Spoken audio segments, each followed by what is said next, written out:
It's here. It is Wednesday the 19th. The Pacers season is back. Pacers Wizards tonight, and we're previewing the whole regular season today. The Pacers' direction, their over-unders, their key stats, stuff you want to know. We'll talk about it all today on the Locked On Pacers podcast. You are Locked On Pacers, your daily Indiana Pacers podcast, part of the Locked On Podcast Network, your team every day.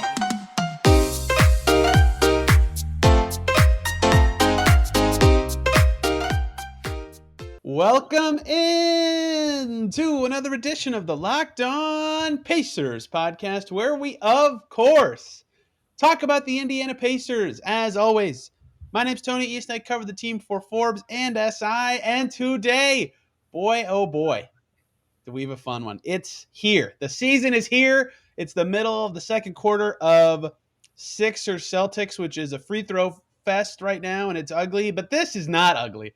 We're previewing the upcoming season for Pacers basketball. Here joining me to talk about the Pacers' upcoming season, not even probably, the most timed guest of this show by a mile. You probably know him on Twitter as iPacersblog. I know him as Derek Kramer. I used to not want to ruin his name, but now it doesn't matter. You can see it on the screen if you're on YouTube. Derek, we're here, and there's no expectations for the Pacers this year. How weird is that? It's a wonderful, freeing feeling. No, you said this is not ugly. I thought you were going to give me a compliment. And no, I'm not here to give out compliments. But yes, I'm so excited to have the NBA back. I mean, you're just having the Denver Broncos on national TV 2 weeks in a row is enough to be like, yes, NFL is over. Let's As much as I like James Harden and him kicking the Celtics' butt early, I don't think the casual NBA fan is thrilled about seeing 16 free throws in the first quarter of that game. But you know what?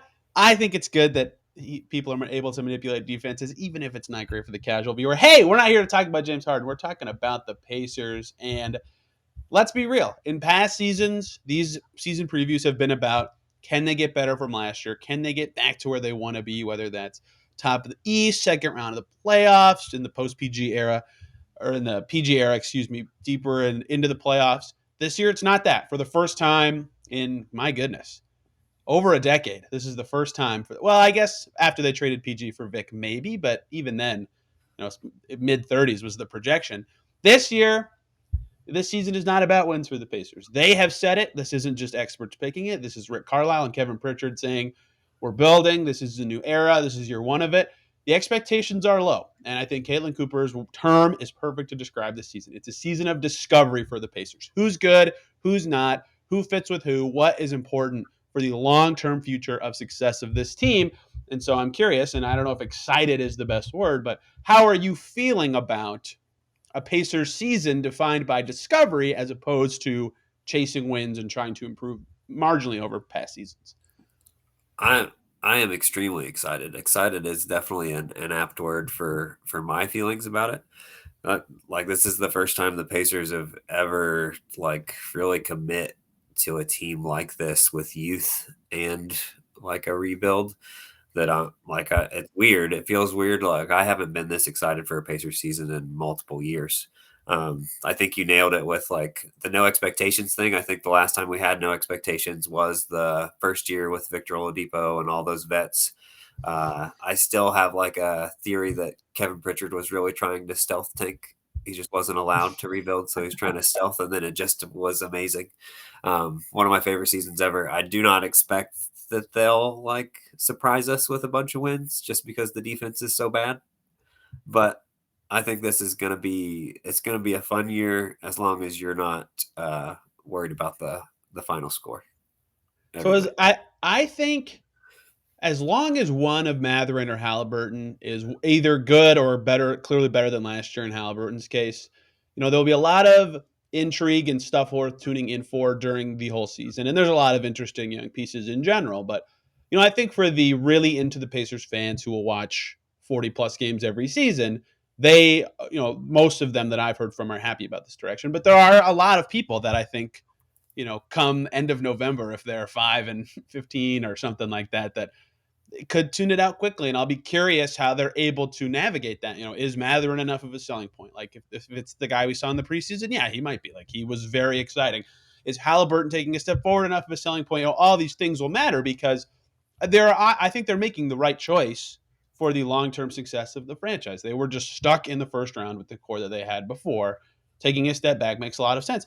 But at the same time, they have to, they have a product they're selling. So I'll be curious how the season develops in that way because I do think a no expectation season filled with discovery is really fun for fans. Like obviously the way they were winning in 2017-18 where Vic was hitting buzzer beaters, it felt like every other week was so exciting. But also the fact that they were pegged to be a 32-win team and they won 48 was riveting for fans. So no expectations can be good, but this team doesn't seem like a team that will shoot over expectations in the same way. So even if it is more painful, it could still be fun if those guys can step up and a seamless transition here.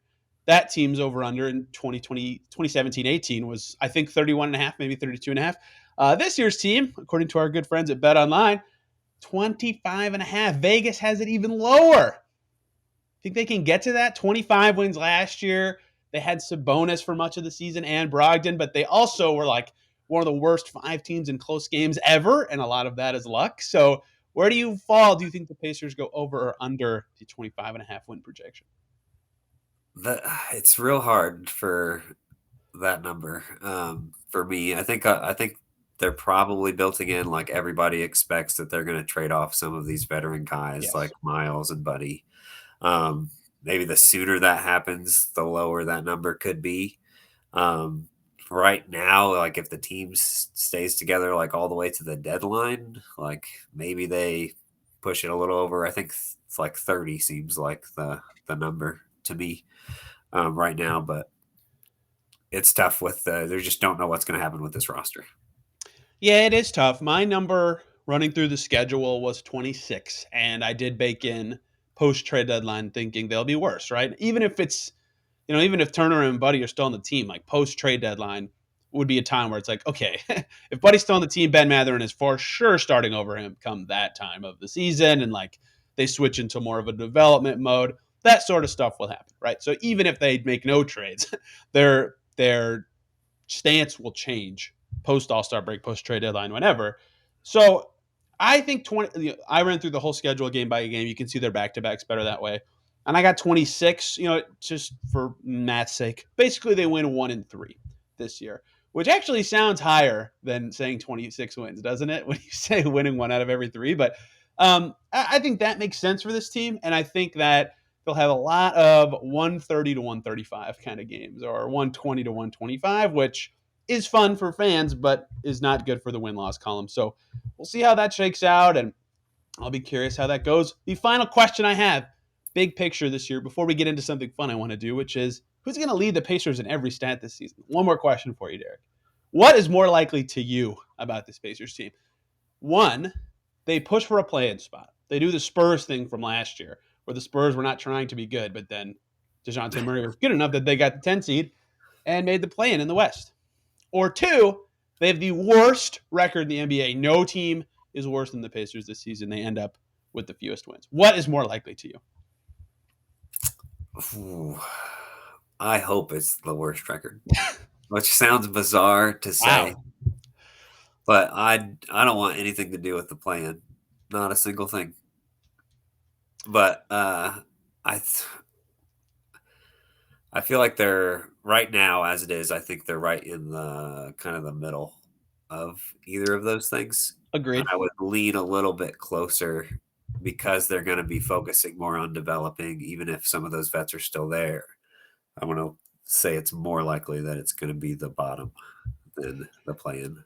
I think play-in push is slightly more likely, and that's only because the Hornets could be, they're kind of my demarcation line of 10th in the East, and they look like they're not going to be any good, it turns out. So maybe the Knicks are really awesome or something, and the top 10 is a little more settled. But I think it's possible that they could get close. Like Halliburton's good, like Miles Turner is good. Like these are top 70 players in the NBA. It's possible to me that they would push to the top more. Like even if Halliburton's a young developing player, he's already good enough that it's kind of hard to be the worst team with him having the ball a lot. So I get why it's possible, right? But I think San Antonio looks just abysmal. I mean, that roster looks terrible. Houston just beat the Pacers in a preseason game, but same kind of deal. They're going to be fun on offense, terrible on defense. Utah, what the heck is that team? Oklahoma City, same kind of deal. Chet's already hurt. I think there's a lot of teams that I could say, yeah, I point at them and they look worse to me than the Pacers do on paper. So I think it's more likely that they would end up as a play-in push team than the worst record. That said, I still think they settle in with like the fifth or sixth worst record this year. Yeah, I agree with that. I should say, like, I don't want anything to do with the play-in if the Pacers are like, if it's just because the East has like a bunch of teams that are super below That are crap. 500. Yeah. Like, sure, if the Pacers are actually good and they're competitive every night and they're not like 12 games under 500, then yeah, it is what it is.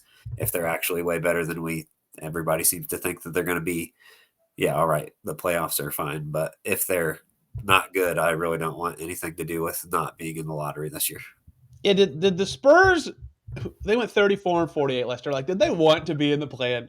Like, no, they didn't want to be there. And they didn't win a game. It didn't change their long-term outlook or anything. But they were 14 games under 500. Like, you just stumble into that. So yeah, if the Knicks take a step forward, it seems kind of unlikely. Like, it seems like the top 10 of the East is pretty settled. But even then, 10th last year was basically like a 500 team. So I think it's more possible that the Pacers could get closer to that than be the worst team. And maybe that's a little too rosy of an outlook, but I'll be curious how their season shakes out because they could end up on either end of that spectrum, given that I think Tyrese Halliburton is very good. Hey guys, let's take one short little break here so I can talk to you about PrizePicks. Are you looking for a fun new daily fantasy alternative where all you do is pick a player, pick a stat for that player that night and think, will they exceed or not exceed that stat? Well, then PrizePicks is the daily fantasy source for you. You can pick 2 to 5 players every day, and if they'll score more or less than their PrizePicks projection, and you can win 10 times your money on any entry. There's no competing against other people. It's just you versus the projections available. PrizePicks offers projections on any sport you watch. NBA, of course, NFL, MLB, hockey, PGA, college sports. They've got it all there. And more than you could even imagine. You can make your entries in 60 seconds or less. It's super easy. It's safe. They offer fast withdrawals, and it's currently operational in over 30 states as well as Canada. If you want to try it, download the PrizePicks app or go to prizepicks.com to sign up and play daily fantasy sports. First-time users can receive a 100% instant deposit match up to $100 with the promo code Locked On. If you deposit 100, PrizePicks gives you 100. You deposit 50, they give you 50. You get the idea. Don't forget, enter the promo code Locked On and sign up for an instant deposit match up to $100 at PrizePicks. Everybody, thank you for making Locked On Pacers your first listen today and every single day. For your second listen, 4 teams played last night. Pick any of those shows. Warriors, Celtics, Sixers, Lakers. You've probably heard a lot about the Lakers. Maybe one of the other 3 teams. It's the way to go. But there's a lot of fun in the NBA now that it's back, and the Locked On shows are the way to go for you because we are dialed into every market in this league right now. Derek, I was thinking about playing this game today, and I think this is the perfect time to do it. On the day the season begins, we're going to predict the Pacers' statistical leader for every stat this season. I guess the big 5: points, rebounds, assists, steals, and blocks. So I will let you start. Who do you think is going to be the Pacers' scoring leader in the 2022-23 season? Scoring leader. I think that the answer has to be Tyrese. Ooh. Interesting. I did not pick Tyrese. In fact, he was third for me. Third, interesting. Okay. Well, I'm kind of some trades to happen that might okay. Yes. make that a little easier. But I want to see him be more aggressive in order to kind of be that guy that gets that. But that's my pick for that one. Who's your 2 that are above him? My number 1 most likely to lead the Pacers in scoring. So let me do a caveat here because you mentioned trades. Per game scoring, this is my leader. Total season could be different if this player gets traded. Buddy Hield. I think Buddy Hield is the most likely to lead the Pacers in scoring. He was only third in the preseason, but he was taking like 8 shots per game. I do not think that number will settle in. And he was only playing 20 minutes, and his minutes won't go up a ton because Ben Mathurin's on the team. Benedict, excuse me. But I think he's the most likely guy to be their scorer. I mean, that's his thing. that is now he does have some more playmaking chops than it looked like he did with Sacramento, but that's his thing. He's a good shooter and he can score, and that's what the Pacers will ask him to do. I think Tyrese should increase his scoring output from last year with the Pacers, which was in that 17 points a game range, which could get close to Hield's number. I put Mather in second, but I think him and Tyrese will be neck and neck in terms of per game scoring. So the total number winner could just come down to who plays more games between those two guys. So per game, my answer is going to be Buddy Hield, but total points, I think it's between Matherin and Halliburton. Matherin, Hield. I think the longer he stays, the more likely that could be the case. And then, it feels strange saying that your rookie could be the leading scorer of the team, but he easily could be, especially if Hield is traded early and he steps right into that starting role. I mean, he was putting up it was close to a point per minute a lot of those preseason games, so he's going to put the ball in the basket. Definitely a possibility. You want to know how it's a new era for the Pacers? Who are the top 3 points per game scorers for Indiana last year? Number 1, Malcolm Brogdon. Number 2, Domantas Sabonis. Number 3, Karis LeVert. All on different teams. Buddy Hield was 4th last year. He was only 0.7 ahead of Halliburton. I thought that gap was a little wider. So maybe Tyrese should be given more credit than I gave to him, because in theory he should be taking more shots and Buddy should probably stabilize. But given the makeup of this starting five, it seems like Buddy's scoring should go up a little bit as well. So I felt like he would be the answer when doing this. I'll go first on the next one, although this one was really tough, really tough for me. Rebounding. Defense stole the show in the preseason because it was really rough for 2 games. Not a good rebounding showing for the Pacers in preseason either. Turns out losing Domantas Sabonis is really important on the glass, but that is going to be an interesting skill for this team this year. And look, before everybody does anything during the season that's like they rank 30th in per game rebounding. Well, when your defense stinks, you don't force as many misses, so there's less rebound opportunities. So use percentage stats. That said, their actual rebounders are not particularly talented. So I did struggle with this one a little bit, especially because their most talented rebounder is 6'5". So my answer that I put was Jalen Smith. I think Jalen Smith is the most likely guy to lead the Pacers in rebounding this year, both per game and total, because it seems like he'll start the whole year. I think Turner could push him per game, but I don't expect him to finish the season with the team. So I went with Smith, and my top 3 were those 2 and Terry Taylor, which is crazy that a 6'5" guy is even in this mix. Yeah, if Terry Taylor got the same amount of minutes as Jalen Smith, I'd probably go Terry Taylor. Terry Taylor might still lead the team in offensive rebounds. I agree with that. Yes. Did he do it last year? Per game, I know he did, but did he win the total number? I don't know. I haven't. Oh no, Sabonis kicked his butt. Never mind. He played too many games for that. That makes sense. I take that back. Yeah, Jalen Smith is my guy too. Feels good to say his name out loud and not you don't have to bleep it out or anything. We can talk about him openly. I think he's probably he's easily the best rebounder in the starting lineup. He does a good job, like kind of getting in there on the offensive glass at times. Although Miles did have some nice ones in the preseason on the offensive glass, kind of doing what usually happens to him and following. I think it was Mitchell Robinson in that Knicks game a whole bunch of times. Every time he went for a block, Miles got the rebound. But like Miles' job is typically he's going to try to block the shot, and then somebody else is going to get the rebound. So Jalen Smith is my choice. Not a lot of great options, but I felt like he's the most likely for sure. The other thing Smith will have going for him, or could, I guess, if Turner does get traded, I mean, you imagine Smith becomes the starting 5, and even if he starts next to, I'd be guessing like right now, if they made that trade, I would say Isaiah Jackson would probably start next to him. Although, man, that's tricky to figure out. But either way, I would consider him the 5 next to any of the reasonable alternatives to become the 5th starter post a Turner trade. So I think he's got the best chance to win. O'Shea Brissett was low-key a decent rebounder last year, but he doesn't look like he'll get enough minutes to be in these discussions. And other than that, not a lot of guys who did well on the glass in the preseason will be big rebounders in the regular season. Do you know who was 4th in rebounds per game on the Pacers in the preseason, Derek? No, I am not up to date on my preseason statistics. The answer is TJ McConnell, of course. TJ McConnell. Of Yes. course, at How did 4 we per not game. get him as the I had to give him some airtime for rebounding, and I'll give another funny guy a shout in a moment here. Okay, the easiest one to me. Who is going to lead the Pacers in assists this season, Derek? You can go first. That's so hard. It's definitely gonna be Chris Duarte. No, Yeah.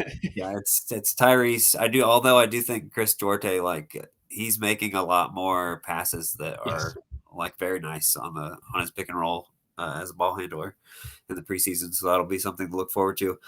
But yeah, Tyrese might break some Pacers records depending on how high Mark Jackson got some of those things in the past. So it'll be interesting to see how high those assist totals get this year. Yes, if he plays 75 plus games, he's got a shot at the franchise record. He's that talented of a passer to me. All the rest, like I typed a 1, 2, 3 off to the side of my Excel sheet to track this. For my second spot on assist, I just typed LOL because like no one's gonna if he plays 60 games, he'll lead the team in assists. Like he's going to run away with this one. No doubt in my mind. He's one of the most talented passers in the league already, sees the game really well. To your point about Duarte, Halliburton himself was talking about this at practice yesterday for you guys listening. Like when Duarte sees two defenders, something Tyrese has noticed is he's not still looking to shoot. He like looks to pass and get it out, which is a key development for young players. And so I agree with you. His assist numbers will go up. Number 2 in assist is also easy, right? McConnell's going to, assuming he holds the backup point guard spot all season, will run away with that. Third is where I kind of went, yeah, I will stun you with my third answer, but before I do that, Nembhard was second on the Pacers in preseason assists. He probably won't play that much in the regular season, at least at first. So I didn't put him on this list. Do you know who was fourth on the Pacers in assists in the preseason? You're just wilding out here I with am. these preseason trivia questions. I am. He did not prep me for this, that he was going to drill me with preseason statistics. Who is it? Goga Batadze was fourth in assists on the Pacers in the preseason. Point guard, Goga. Who would have seen it coming? I'm going to surprise you with my third answer on assists. I put Miles Turner because this little chemistry he's got with Jalen Smith on the high-low passing combined with the number of little pitch handoffs he's going to do with Buddy Hield and Tyrese, who are good shooters, probably the best shooting guards he's played with. You know, Vic had a dazzling year as a shooter, so did Darren Collison, but it was just 1 year for each of those guys. You know, he could get a lot of kind of easier assists this year than he has in the past. He averaged 2.5 per game in the preseason, well over any number he's put up in his career. So I think putting him here is one, a credit to something he'll be doing more of this year, which is having the ball and passing, and two, a discussion of the Pacers' quality of setup men, because outside of the point guard position, they do not have a lot of other creators. It could be Buddy Hield, who improved in this way last year, and Chris, like we talked about. But I think Miles has a shot to sniff like 3 assists per game this year. I agree with that. I think part of the thing that might push him is if Tyrese like becomes that more aggressive guy, like he might get doubled quickly on any of those pick and rolls. And then Miles is going to have to slip and he'll have to do the 4-on-3 stuff that Domas was always really good at. And then Miles is going to have a lot of assist opportunities. And they also might be trying to do that because that's not like Miles can do it, but it's not like one of his biggest strengths as a player. So like they're going to force him, if Tyrese is like the guy, eventually they're going to force the ball out of Tyrese's hands and make other people do things. And Miles might be the guy who needs to do things while he's still here. One more break here, guys, so I can talk to you about Acre Pro. When it comes to land sales, it pays to have experts in your corner. And Acre Pro Midwest Farm Group are your local farmland specialists. With decades of experience in Indiana agriculture, no one knows the market better. Whether you're doing a 1031 exchange, expanding your operation, or selling a row crop farm, your local Acre Pro agent will walk the land with you and ensure a deal's done right. Great service is just the beginning. Acre Pro provides unparalleled land data, including soil ratings, elevation, flood zones, and land evaluation across parcels, so you get the full picture up front and can be confident in the entire land market. Your agent will cater to each of your individual needs and help you navigate the complexities of buying and selling land, so the process is made simple. Experience the ease of Acre Pro by working with farmland specialists like Kyle Rule, Brady Hammond, Neil Hurt, and Kyle Spray. Visit acrepro.com or call 765-587-3185 and talk to your local land expert today. Again, acrepro.com or 765-587-3185. Thanks, everybody, for making Locked On Pacers your first listen today and every single day. Same thing, second listen. One of the teams that played last night, right? 4 teams Lots of takeaways from the opening games. We will here at Locked On Pacers overreact to the Pacers' first game, as I'm sure all the shows are, because content is king, and you need games to talk about stuff. 2 more stats to go as we predict Pacers winners in every statistical category. Steals is up next. I'll go first since you went first last time. This one is a little tricky because of the way steals can happen. The jump the passing lane steals stat, I think Tyrese will win. He is good at that. Despite his flaws on defense, he is good at that. He reads the game well. He understands when swings are coming. He was a good steals guy last year, even on a per game basis. And he does not project to be a guy who gets traded, obviously. So even in the total steals, I think he could win. He led the Pacers in steals per game last year. So I think he's got a shot. In terms of pesty assists, as I'll call them, like being annoying or being on the ball and getting steals, Chris Duarte's pretty good at those, and TJ McConnell's obviously excellent at that. So if he brings back the full court pressure steals or just in general plays more than he did last year, where he missed tons of the season with a wrist injury, I think those 2 guys are in the mix for second. I think Tyrese is first, TJ McConnell second, Chris Duarte third on the steals list. So I think TJ McConnell is my pick because he led the league in steals just like ago. 2 years ago. So even with his limited minutes, like he just has a knack for that. Like I think Zach Lowe was like, he has to be so mad about Jose Alvarado stealing his backcourt steal under, which is great. But if he sticks around, which it seems like that's a vet that they at least want to keep around this year, but who knows if they really want to get Nembhard out there and all that. But I think he's my guy, and mostly just so I don't say Tyrese for the 3rd time out of 4 categories. So TJ's my guy for this one. That's a fair but he also led the league in this stat. It's not like you're like fudging the numbers right. to change it up. Yeah, beyond those 2 guys, you don't have a lot of good steals guys for various reasons. One is that they don't have good team defenders, and 2, it's like all their guys defending wings and who could poke the ball free are a little smaller, not necessarily in the strongest in that department. So I went with Duarte. I think Aaron Nesmith also deserves a shout here. If he does end up being their athletic kind of stopper role, he'll have a lot of opportunities for steals this year. The last one, the second easiest one, behind assists, although this one is another one where you have to consider per game versus total season. Blocks! Derek, who's going to lead the Pacers in blocks this year? All right, this might be the last year that I track Miles Turner's. Oh blocks. Yeah, I didn't even think about that. So Miles High Club. So this might be the end. He's 16 blocks away from 1,000 blocks in his career. He's 5th all time on the Pacers list. He's like less. I don't remember what Hibbert's number is, but he didn't get to 1,000. So like he'll pass Roy Hibbert and be 4th all time for Pacers block leaders. Wow. Yeah, he's the obvious choice, but if he gets traded quick, Isaiah Jackson, he could surprise and even pass Miles this year in terms of blocks just because of how athletic and springy he is, depending on how those go. Isaiah Jackson did exceed Turner's numbers in preseason, although they were also playing the same number of minutes in preseason, which will not be the case in the regular season. They were both at over 2 per game, which is ridiculous for both of them. Yeah, per game, I think Turner's going to walk away with it. I mean, maybe the best shot blocker in the league, has led the league in block percentage at least twice in his career, right? That's his thing. He's very good at it. And that's something I noticed in the preseason. Like, coming off of foot injury, I was curious about his mobility a little bit, but that thing he does where he opens his hips at an angle that no other big really does and like almost lets the guard get a half step on him and then just drops 2 steps and blocks it. Still had it. Perfect. Like, no issues, no fouls on any of those.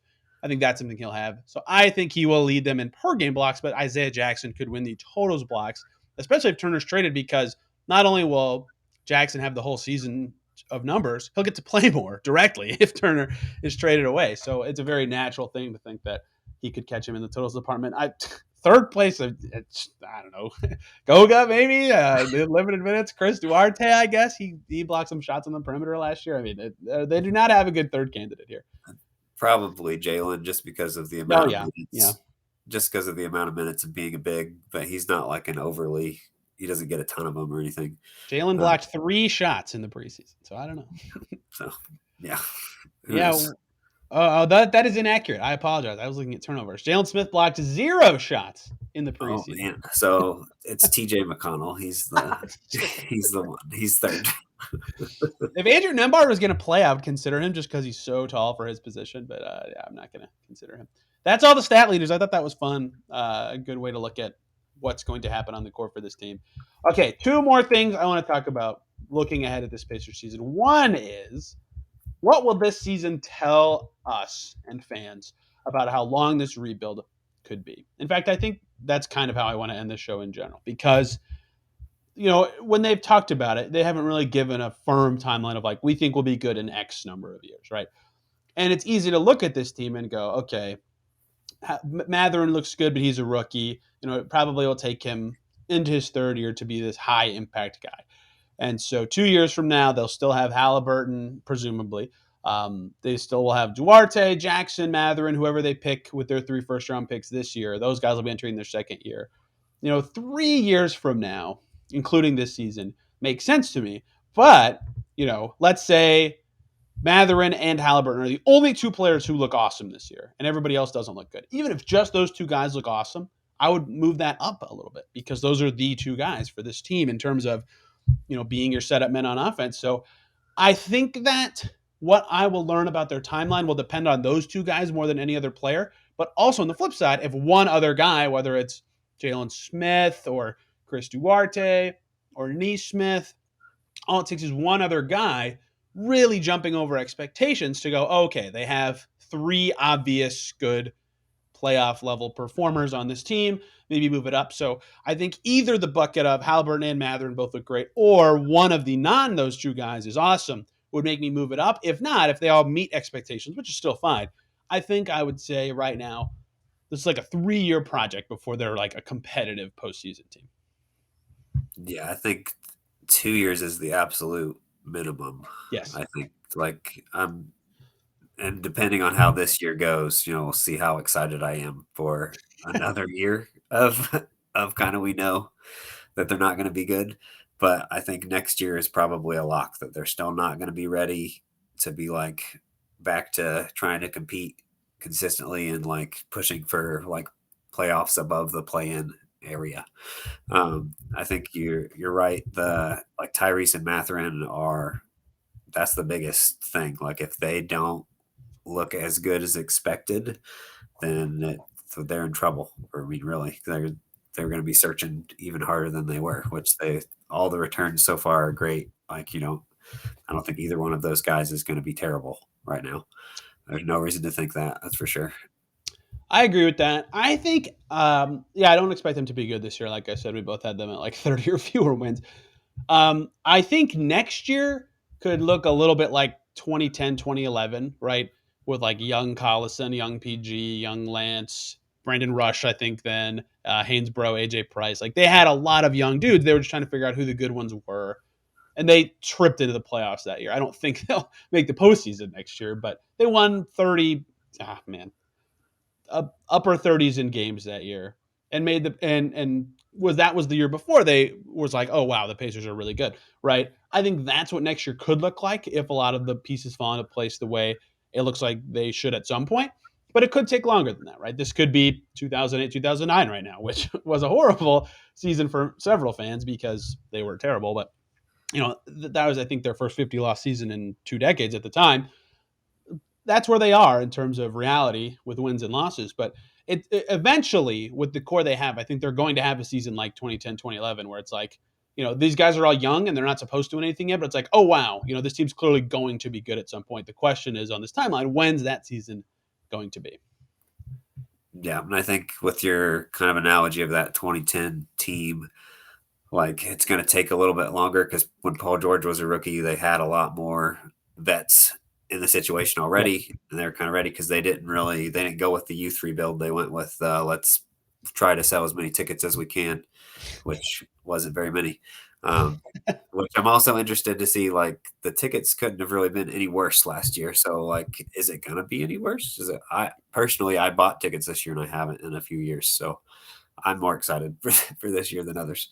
I think early it'll be higher, and then mid-season it will be about the same, but maybe a tiny bit higher, only because of pandemic changes to fan feelings. I think that would play a factor in ticket sales, potentially. But carry on. Sorry. True. No, you're fine. I kind of went off on a tangent there. But like ideally, you hope that Matherin is kind of the Paul George equivalent, where Matherin, they just drafted this guy. He looks really good so far in preseason, but it's just preseason. And we kind of see what he can become and if he can be like the next future star next to Tyrese, who the Pacers also hope is like a lead all-star point guard on a playoff team. So they're in a good spot. They just need those two guys to develop like they hope. And that's the big thing.